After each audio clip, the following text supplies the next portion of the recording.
Hey, it's Danny from Pravalink.com, and in this video I'm going to share some tips to help you chase actions. So as project managers, one of our core responsibilities is to drive the project forward, and that means we need people in our team to do things, and it's our responsibility to make sure that they do them. So if a project is to complete, then someone needs to chase the actions, and that someone is us. And I know it's not the most glamorous part of our role, but it is really, really important, because if we don't keep that constant pressure on to get things done, the project will drift. And drifting projects do not complete on time and tend to go over budget as well.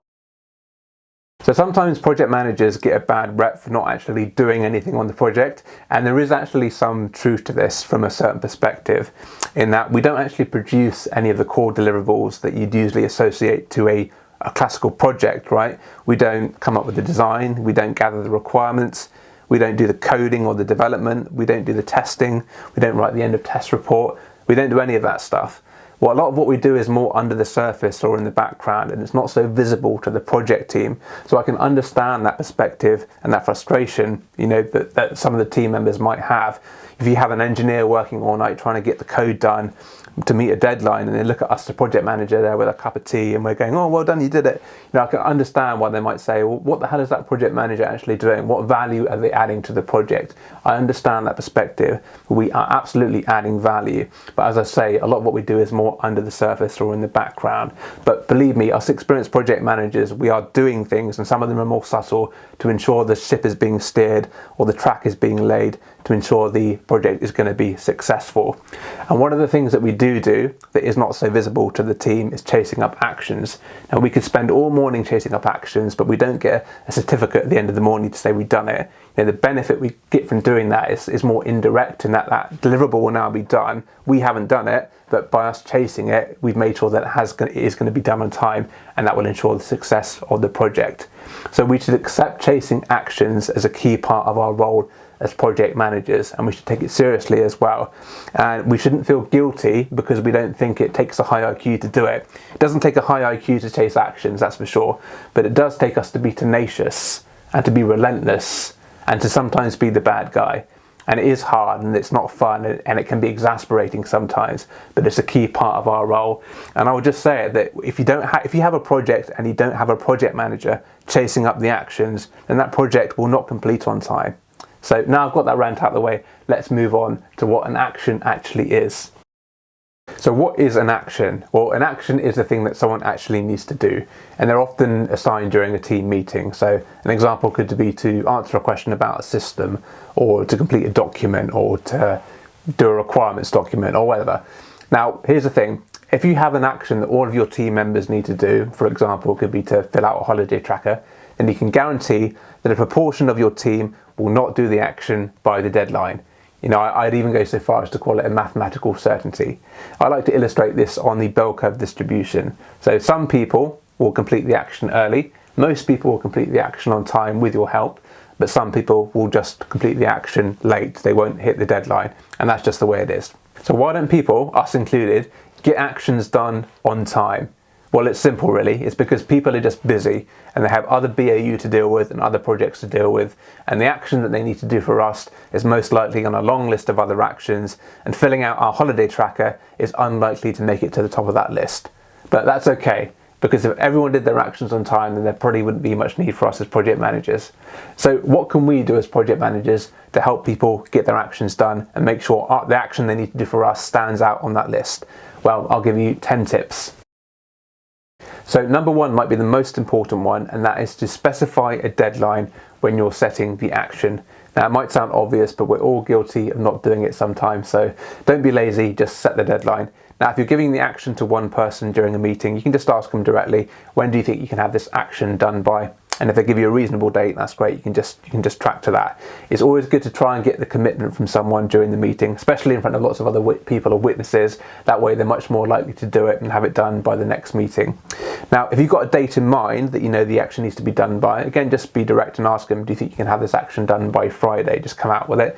And if they say yes, that's great. If they say no, then it's down to you as a PM to explain why the action is so important and what's going to happen if they don't get it done. Now, if they don't commit to a date, they they don't give you anything, they're just being non-committal, which can happen quite often and can be quite frustrating, then you need to make sure you get them to tell you when they're going to come back to you to let you know when they're going to get the action done by. You've got to pin them down with something that you can track as a PM. You've got to be like a dog with a bone in this situation.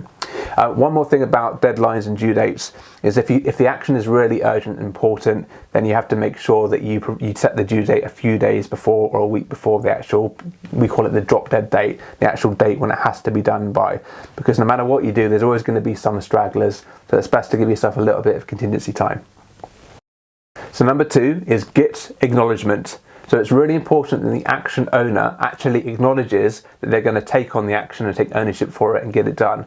So if you don't get that commitment from the person, then you can't really be sure they even know they need to do it, let alone that they're going to do it. So, and it can happen more often than you think. You'll be in a meeting and you'll be assigning actions, and for whatever reason, a whole variety of reasons, that person doesn't actually say, yeah, I'm going to do it, and you kind of move on. You don't realise they haven't committed to it. It can happen.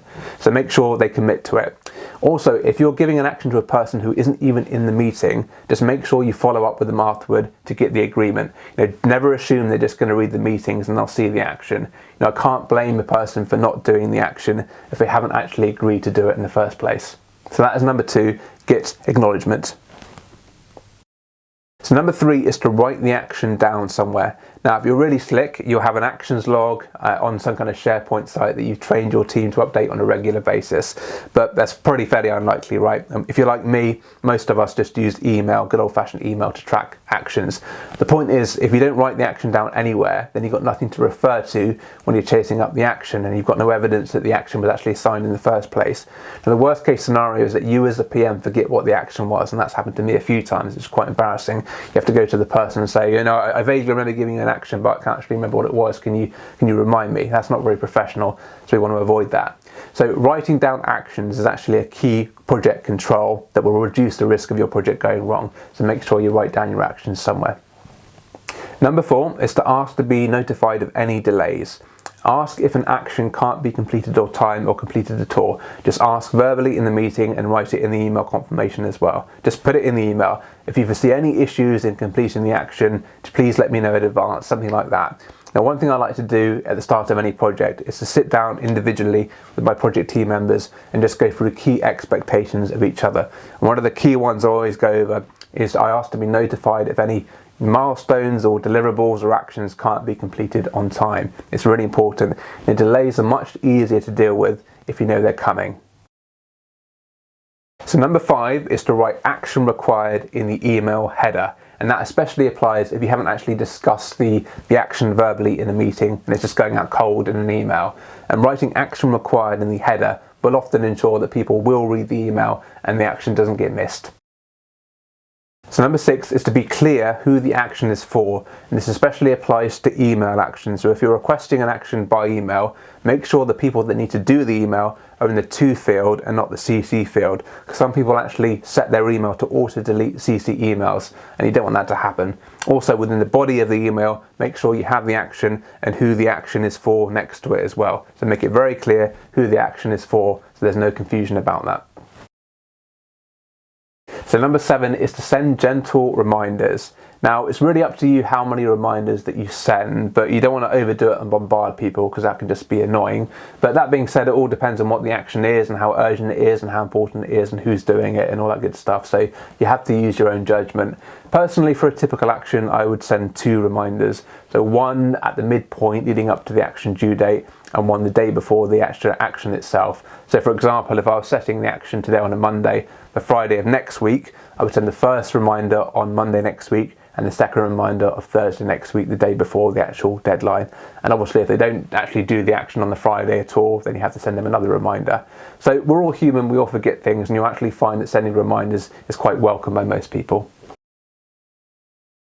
Number 8 is to name and shame, and I say use this one with caution because it's very powerful, it has great results, but it can rub some people up the wrong way. And all you have to do is, in your reminder, list all the people that need to do the action and highlight those that have already completed the action in green and those that haven't yet completed it in red. And that can be a powerful motivator because no one wants to see their name in red, especially against all their peers. But as I say, it can annoy people and you don't want to come across as a dick. but at the same time you do have a project to run, so you can't be too sensitive of people's feelings in this situation. So as I say, use it at your discretion, but it's a very powerful one.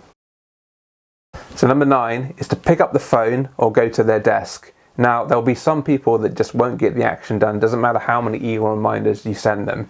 And if that's the case, then it's time to crack out the big guns and use the telephone or go to their desk. Now, I say that jokingly, but I've come across so many people that just, for some reason, they always use that excuse.